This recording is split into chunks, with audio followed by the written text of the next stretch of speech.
Kalau belum subscribe juga segera ya, supaya kita bisa terus mengikuti channel ini dan sehingga channel ini bisa jadi berkat dalam hidupmu.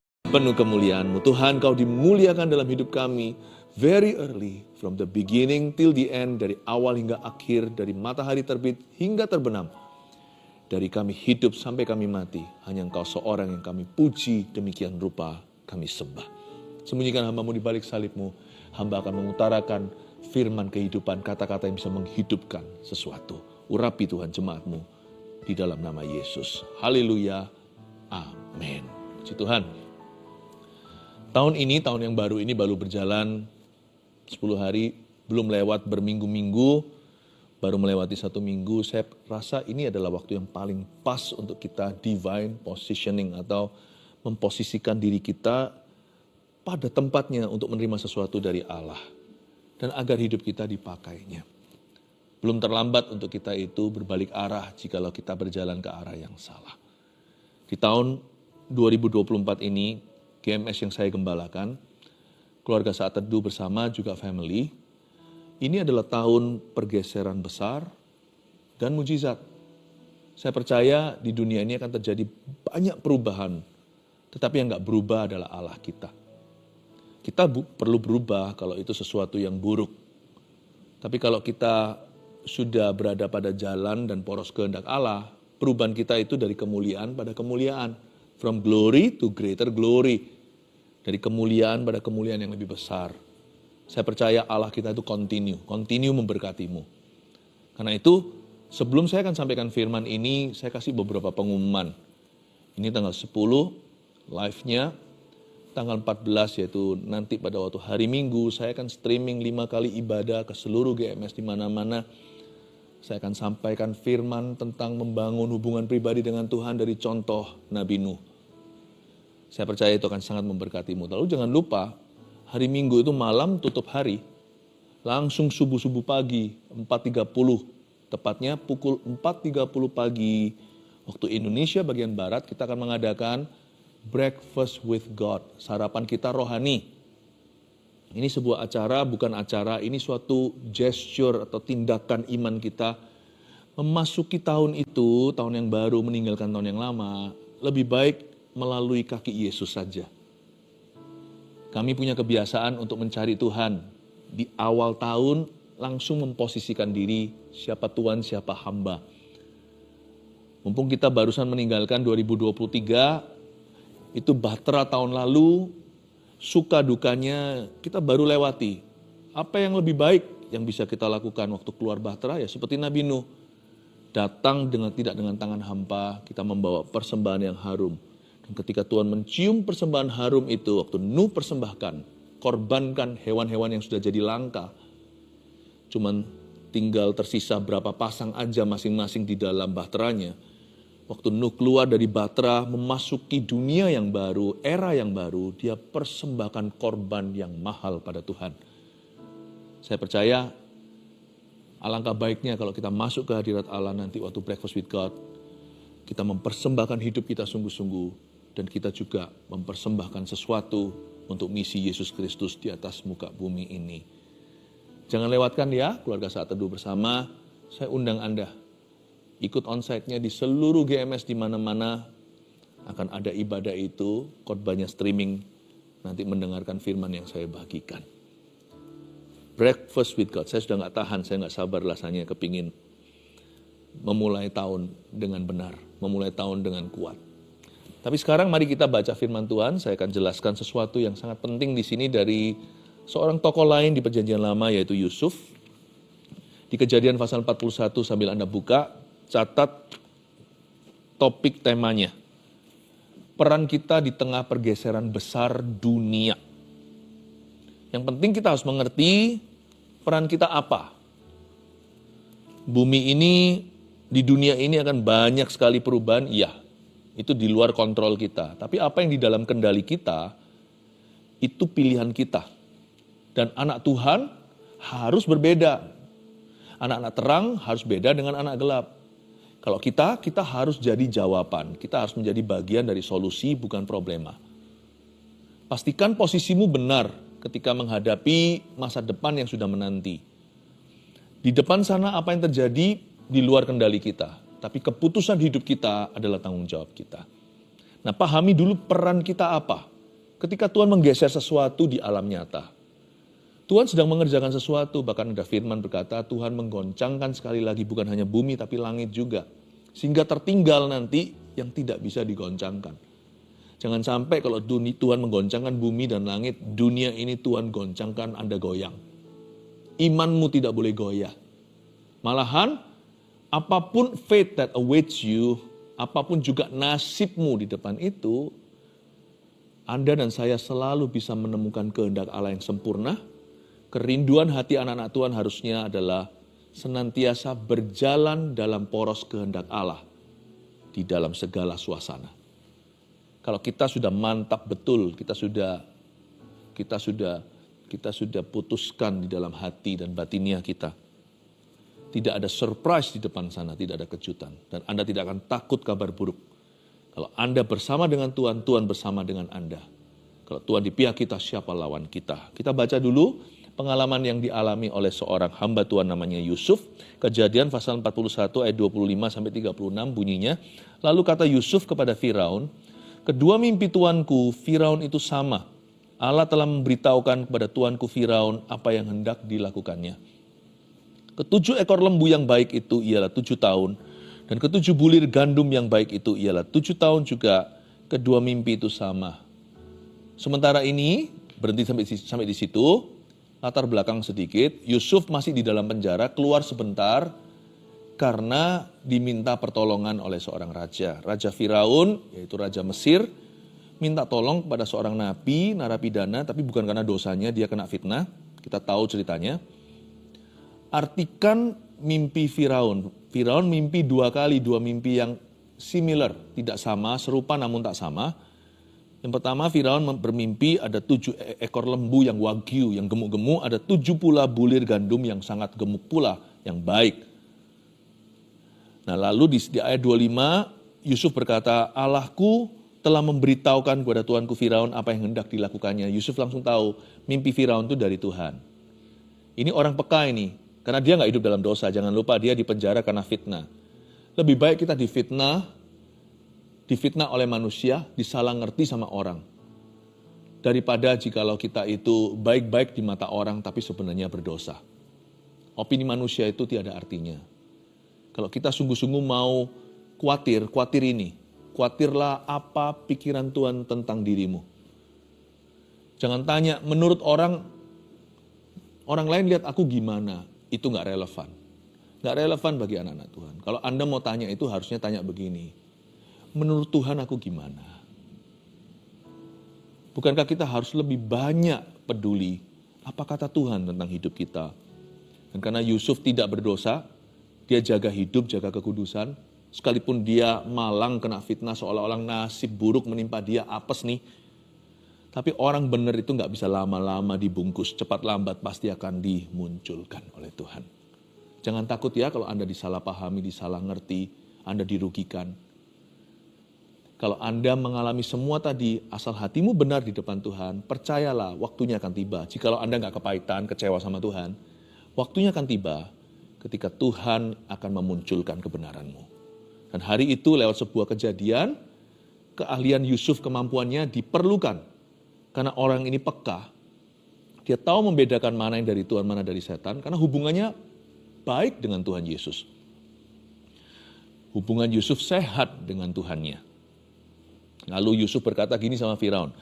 Ayat 25, Allah telah memberitahukan kepada tuanku Firaun apa yang hendak dilakukannya. Yusuf tahu langsung mimpinya dari Tuhan. Kita baca dulu ya, mimpinya yang lain. Ayat 27, ketujuh ekor lembu yang kurus dan buruk yang keluar kemudian maksudnya 7 tahun. Demikian pula ketujuh bulir gandum yang hampa dan layu oleh angin timur itu. Maksudnya akan ada 7 tahun kelaparan. Yusuf continue menjelaskan terus maksud-maksud mimpi ini. Ayat 28, inilah maksud perkataanku. Ketika aku berkata kepada tuanku Firaun, inilah maksud perkataanku ketika aku berkata kepada tuanku Firaun, Allah telah memperlihatkan kepada tuanku Firaun apa yang hendak dilakukannya. Ketahuilah tuanku, akan datang 7 tahun kelimpahan di seluruh tanah Mesir, kemudian akan timbul 7 tahun kelaparan, maka akan dilupakan segala kelimpahan itu di tanah Mesir, karena kelaparan itu mengurus keringkan negeri itu. Sesudah itu akan tidak kelihatan lagi bekas-bekas kelimpahan di negeri ini, karena kelaparan itu, sebab sangat hebatnya kelaparan itu. Coba saya jelaskan mimpinya persisnya seperti apa. Firaun bermimpi 2 kali. Pertama dia lihat 7 ekor lembu yang gemuk-gemuk. Lalu habis itu nantinya keluar 7 ekor lembu yang kurus-kurus kering. Yang kurus itu makan yang gemuk. Namun yang kurus tetap kurus, tidak jadi gemuk. Sehingga tidak terlihat sisa-sisanya kegemukan lembu-lembu, sapi-sapi yang dulu. Demikian pula bulir-bulir gandum itu yang sehat-sehat. Lalu kemudian yang sakit makan yang sehat. Lalu tidak nampak. Tidak ada sisa-sisanya sama sekali. Sehingga tidak pernah ada tanda-tanda bahwa dulu pernah makmur, dulu pernah diberkati. 2 mimpi ini diartikan oleh Yusuf. Coba kita lihat ayat 25 sekali lagi, lalu ayat 28. Lalu kata Yusuf pada Firaun, kedua mimpi tuanku Firaun itu sama. Yusuf langsung tahu. Yang pertama itu adalah pewahyuan, yang kedua adalah peneguhan. Allah telah memberitahukan kepada tuanku Firaun apa yang hendak dilakukannya. Yusuf tahu bahwa ini mimpi, di dalamnya ada pesan ilahi. Karena Firaun adalah presiden Mesir.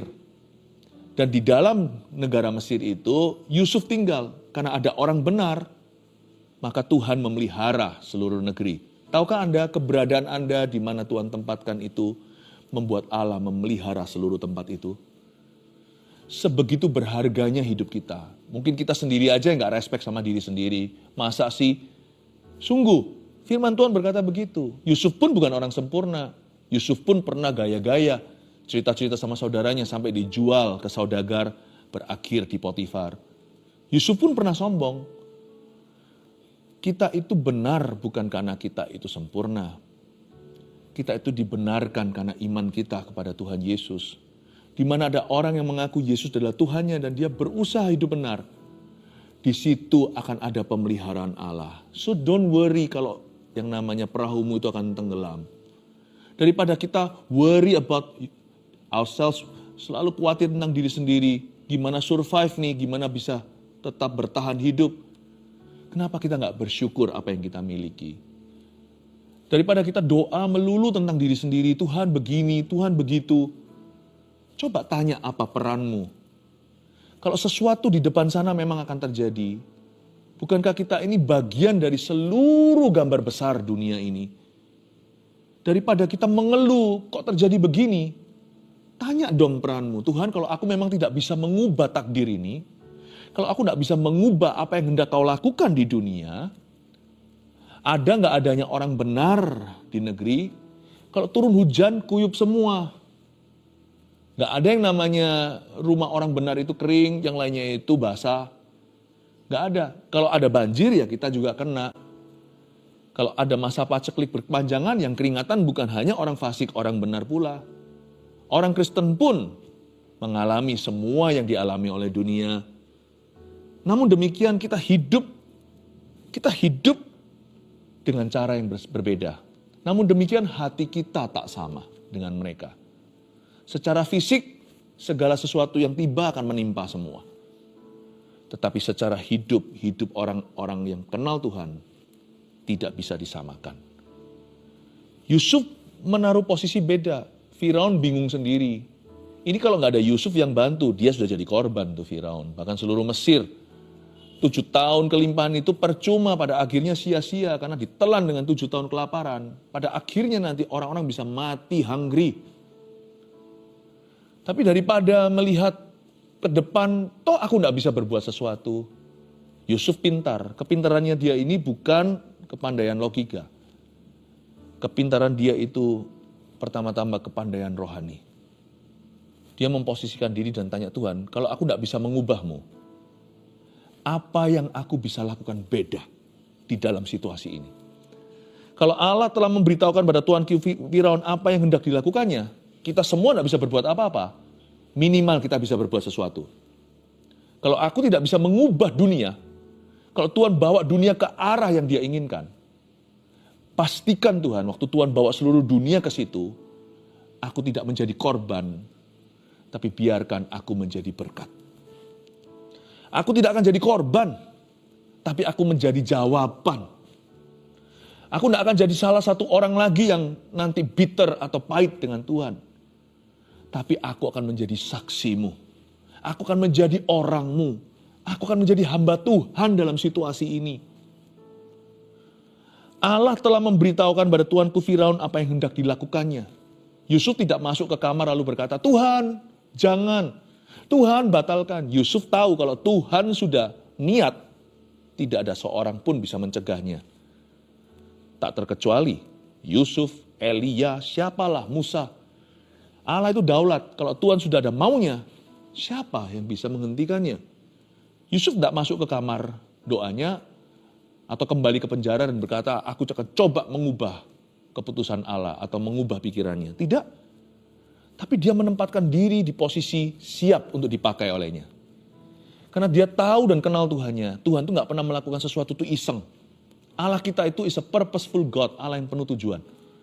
Kalau Tuhan mau melakukan sesuatu, pasti ada maksud yang baik di baliknya, ada maksud ilahi. Tinggal orang yang tidak menempatkan diri di sisi perkenanan Allah, dia akan jadi korban. Tapi orang yang menempatkan diri pada sisi Tuhan, akan menjadi alat kepanjangan tangannya. Anda mau jadi orang dipakai Tuhan, atau jadi korban? Tahun ini, kita mau di sisi mana? Yusuf berkata, Allah akan melakukan ini, dear Firaun. And I cannot do anything to change him. Aku tidak bisa melakukan apa-apa untuk mengubahnya. Baginda juga nggak bisa, dengan kata lain. Dia coba berkata begitu. Raja pun tidak bisa karena dia raja di atas segala raja. Kita nggak bisa berbuat apa-apa. Namun pasti ada maksud baik di balik itu. Kita bisa berbuat sesuatu. Nah itu yang harus kita temukan. Menemukan kehendak Allah tahun ini. Dalam segala gunjang-ganjing dunia, silih berganti setiap pencobaan yang akan menerpa. Lord, place me there. Taruh aku di situ. Tempat pemakaian Allah. Ayat 28, inilah maksud perkataanku ketika aku berkata kepada tuanku Firaun. Allah telah memperlihatkan kepada tuanku Firaun apa yang hendak dilakukannya. Beda ayat 25 dan 28 adalah kata Allah telah memberitahukan. Lalu ayat 28, Allah telah memperlihatkan. Kalau Tuhan bicara sesuatu dalam hidupmu, itu berarti Tuhan memberitahukan. Itu kita terima lewat pewahyuan firman. Jangan panik kalau Tuhan memberitahu di depan akan ada challenge atau akan ada sebuah tantangan. Kita mempersiapkan diri. Tapi kalau Allah telah memperlihatkan, itu bukan pewahyuan, itu pengalaman. Kalau kita mengalami sesuatu baik atau buruk, jangan panik dulu. Jangan habis itu lepas kendali, habis itu lepas pegangan. Ingatlah dalam suka dan duka, Yesus tetap adalah Tuhan kita. Selalu dalam berkat maupun dalam apa yang nampaknya seperti kutuk hari ini, tanya sama Tuhan Yesus, Lord, what is your plan for me? Apa rencanamu untuk hidupku? What have you got for me to do? Apa yang harus kulakukan dalam situasi ini? Mengintiplah ke hati Tuhan. Tanya Tuhan, kira-kira aku harus lakukan apa? Daripada marah-marah, kecewa, kepahitan, ketakutan, itu semua negativitas yang tidak ada gunanya. Mendingan tanya sama Tuhan. Kalau Tuhan memberitahu sesuatu, tanya dulu, maksudmu apa Tuhan? Bukan karena kita kurang mengerti, tapi kita tanya Tuhan peran. Kalau Tuhan memperlihatkan sesuatu, kita melihat sesuatu, dan kita ngalami sesuatu, kita nggak ngerti, tanya sama Tuhan. Biar Roh Kudus kasih hikmat. Yakobus 1 katakan, kalau ada yang kurang hikmat, minta. Tuhan tidak akan tidak memberikan. Tuhan pasti akan memberikan kita tanpa mengungkit-ungkit. Orang yang kurang hikmat, minta hikmat, pasti dikasih hikmat. Kasih aku hikmat Tuhan. Kalau ini yang kulihat sekarang, aku nggak ngerti kenapa ini terjadi. Aku belum melihat pertolonganmu, aku belum melihat mujizat. Tapi Allah telah memperlihatkan kepada tuanku Firaun apa yang hendak dilakukannya. Bantu aku Tuhan untuk menemukan kehendakmu dalam situasi ini. Selalu siap untuk dipakai Tuhan. Dan juga selalu siap untuk memakai apapun untuk Tuhan. Ayat 30 Sampai 2 kali mimpi itu diulangi bagi tuanku Firaun, berarti hal itu telah ditetapkan oleh Allah dan Allah akan segera melakukannya. Oleh sebab itu, baiklah tuanku Firaun mencari seorang yang berakal budi dan bijaksana dan mengangkatnya menjadi kuasa atas tanah Mesir. Lihat ini, solution thinking. Pikirannya solusi. Orang lain lihat ke depan, meskipun ini masih pewahyuan ya, ini belum terjadi kan. Karena dalam mimpi Firaun itu dinubuatkan akan terjadi 7 tahun prosperity, kemakmuran dulu, baru 7 tahun kelaparan. Tapi Yusuf waktu memberitahukan itu, mungkin Firaun hanya tercengang, wow, yang sana wow. Yusuf sudah sampai ke solusi, sana baru kilometer pertama, Yusuf sudah 100 kilometer ke depan. Dia berkata, oleh sebab itu tuanku, baiklah tuanku Firaun mencari seorang yang berakal budi dan bijaksana. Ayo do something, ambil hikmatnya. Setiap keadaan itu pasti ada hikmat Allah, yang paling buruk pun pasti ada hikmatnya. Lalu kerjakan apa yang Anda bisa, kerjakan apa yang bermanfaat. Oleh sebab itu baiklah tuanku Firaun mencari seorang yang berakal budi dan bijaksana. Yusuf berkata dimulai dengan menemukan orang yang tepat dulu. Bukan program yang tepat, karena orang yang mengerjakan program, orangnya harus tepat. Dia nggak menawarkan diri loh ya. Dia bahkan tidak menyarankan dirinya. Tapi Yusuf memberi solusinya, step 1, 2, 3, langkah 1, 2, 3. Yusuf itu praktis. Hikmat itu bermula takut akan Allah. Itu di fondasinya. Tapi setelah itu langkah-langkahnya pasti praktikal. Pasti praktis. Dia berkata, oke, pertama kau harus menemukan dulu orang yang berakal budi dan bijaksana. Jangan cari orang yang stresan. Orang yang suka give up, yang gampang menyerah. Jangan cari orang yang gak waras juga jangan. Orang gak waras gak bisa jadi Perdana Menteri. Mesti cari orang berakal budi, bukan orang yang kehilangan akal budinya yang sehat. Yang suka mabuk-mabuk, yang pakai narkoba, yang suka high, yang suka intoxicated. Mana bisa? Udah gak bisa berpikir lurus. Coba lihat kalau orang sudah minum sampai minum kebanyakan, yang suka pesta pora, atau yang stres sukanya itu melarikan diri dari realita. Orang yang seperti itu gak berakal budi. Orang yang seperti itu tidak pada posisi Allah bisa memakainya. Kalau Anda mau mengatasi segala sikon dunia, situasi kondisi di dunia ini, posisimu harus berakal budi. Sedia payung sebelum hujan. Jangan tunggu nanti waktu butuh Tuhan baru cari Tuhan. Cari Tuhan itu tiap hari. Butuh nggak butuh secara manusiawi. Kita butuh nggak butuh Tuhan itu kita perlu Tuhan. Berakal budi, akalnya harus ada di situ. Sober, you see. Dalam bahasa Inggrisnya sober. Sober itu artinya sadar. Nggak orang teler gitu. Waras. Nggak seperti orang yang stresan. Kita jangan seperti ayam. Ayam itu dibentak langsung mati. Kita itu anak Tuhan. Anak-anak Allah yang maha tinggi harus berakal budi. Pikiran sehatnya harus di sana. Common sense-nya. Bahkan lebih dari pikiran sehat. Orang-orang yang pikirannya dipenuhi Roh Kudus itu pikirannya brilian. Nggak harus kita itu lebih pintar dari orang lain secara IQ. Tetapi orang seperti ini intuisinya jalan. Kepekaannya loh, ketajamannya. Tapi itu gak bisa terjadi kalau orang itu tidak dimulai dengan takut akan Allah. Karena orang yang hidupnya kompromi dengan dosa tidak mungkin punya pikiran Tuhan. Berakal budi dan bijaksana. Saya sebutin dalam bahasa Inggrisnya the state of readiness. Dia punya dalam suatu kondisi siap. Yusuf itu waktu disuruh keluar dari penjara, saya yakin dia gak dalam keadaan ngamuk sama Tuhan lah, kepahitan lah, lagi perlu pemberesan sama sesamanya. Bahkan saya pun yakin dia bersyukur. Dia tiap hari pasti bersyukur. Wong buktinya di dalam Alkitab dituliskan kejadiannya, meskipun nggak ditulis persis seperti itu, bahwa Yusuf dipercaya kunci. Dia itu menjadi kepercayaan kepala penjara. Pasti dia itu rapi, meskipun tetap pakai baju nabi. Nggak mungkin dia berantem sama orang di dalam sana. Dia menaruh posisi. Any day, state of readiness, siap dipakai. Itu berarti juga di dalamnya ada holiness. Dia jaga kekudusan tiap hari, tiap saat. Ada willingness, ada kemauan. Ya, dan sebagainya. Mungkin Yusuf di dalam penjara itu banyak baca, banyak belajar. Tidak sia-siakan waktu. Bukan orang yang sukanya itu procrastinate atau yang suka muter-muter gitu loh. Kalau Musa memimpin bangsa Israel 40 tahun di padang gurun gak masuk-masuk. Ada orang itu yang mau melakukan sesuatu yang baik, berguna, melakukan yang benar, apalagi yang sudah terjadi tanggung jawabnya itu. Kayaknya itu muter-muter dulu baru masuk. Berjam-jam, buang-buang waktu, ngegame dulu baru nanti belajar gitu ya. Atau ada orang yang berminggu-minggu nanti baru mau sungguh-sungguh. Atau yang berbulan-bulan, ada pula yang bertahun-tahun baru mau melayani Tuhan. Yusuf gak gitu sih. Kata bijaksana itu tak-tak. Orang yang bisa menaruh barang-barangnya di kabinet, kalau yang namanya towels atau handuk itu ditaruh di rak, mana ditaruh kulkas, dia tahu. Orang yang organize, orang yang teratur, itu bijaksana. Makanya itu kalau kita mau sungguh-sungguh melihat tahun ini seperti apa, beda ya. Udara hirupnya sama, hujan juga basah, kering juga sama-sama kekeringan. Tapi Anda akan lihat ya, rumah satu dengan rumah yang lain berkatnya beda. Orang satu dengan orang lain berkatnya beda. Itu semua respon hati.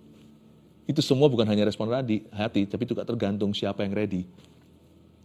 Yang satu terus jadi korban kehidupan. Yang satu selalu jadi alat Tuhan, apapun situasi, kondisi, keadaan. Aneh ya, bedanya di mana? Tuhannya sama, buminya sama, langitnya sama. Kejadiannya sama, pandemi ya pandemi. Krisis ya krisis. Tapi yang satu dengan yang lain, bumi langit bedanya, penyertaan Allah dan pilihan hidupnya. Wow, sama-sama anak mudanya. Gak tentu nanti sama hasilnya. Sama pekerjaannya, gak tentu juga sama hasil akhirnya. Oleh sebab itu baiklah tuanku Firaun mencari seorang yang berakal budi dan bijaksana dan mengangkatnya menjadi kuasa atas tanah Mesir. Coba bayangkan, kuasa atas tanah Mesir. Yusuf berkata orang ini harus berkuasa. Kuasa di sini bukan kuasa yang bukan power dunia. Kuasa di sini adalah orang yang punya otoritas Allah. Wow, baiklah juga tuanku Firaun berbuat begini, ayat 34, lalu masuk ke job deskripsi. Yakni menempatkan penilik-penilik atas negeri ini dan dalam ke-7 tahun kelimpahan itu memungut 1/5 dari hasil tanah Mesir alias 20%. Dikasih saran, simpan 20%, jangan dihamburkan. Nanti kelimpahan, rasanya itu nggak ada harganya lagi tuh gandum. Bahkan mungkin barang-barang mewah juga jadi murah. Tapi Yusuf berkata, udah simpan. Menempatkan penilik-penilik atas negeri itu. Ini penempatan ilahi. Memposisikan diri untuk menerima dan menyimpan. Nah, kita lihat ayat 35 ini interesting. Mereka harus mengumpulkan segala bahan makanan dalam tahun-tahun baik yang akan datang ini. Dan di bawah kuasa tuanku Firaun, menimbun gandum di kota-kota sebagai bahan makanan, serta menyimpannya. Ayat 35 saya garis bawahi ada 3 kata kerja. 1 mengumpulkan, 2 menimbun, 3 menyimpan. Ini job deskripsinya. Do something worthwhile, lakukan sesuatu yang berguna. Tapi lakukan dengan iman ya. Kalau nggak dengan iman atas dasar ketakutan nanti nimbun yang percuma, nimbun yang enggak nanti. Ada orang yang penimbunkan, takut, timbun makanan di rumah semuanya kadaluarsa expiry date-nya. Bukan begitu maksudnya. Menimbun yang berguna, bukan yang akibat kepanikan. Kamu harus mengumpulkan, menimbun, menyimpan. Itu perbuatan. Do something, lakukan sesuatu. Demikianlah segala bahan makanan ini menjadi persediaan untuk negeri ini dalam ke-7 tahun kelaparan yang akan terjadi di tanah Mesir. Supaya negeri ini jangan binasa karena kelaparan itu. Garis bawahi, supaya negeri ini jangan binasa karena kelaparan itu. Luar biasa ya. Dari sini saya pelajari sesuatu. Bahasa Inggrisnya dulu. You cannot change the world. But you may save your world. Mungkin kita tidak bisa menyelamatkan seluruh dunia. Tapi Tuhan bisa memakai orang yang peka dan taat.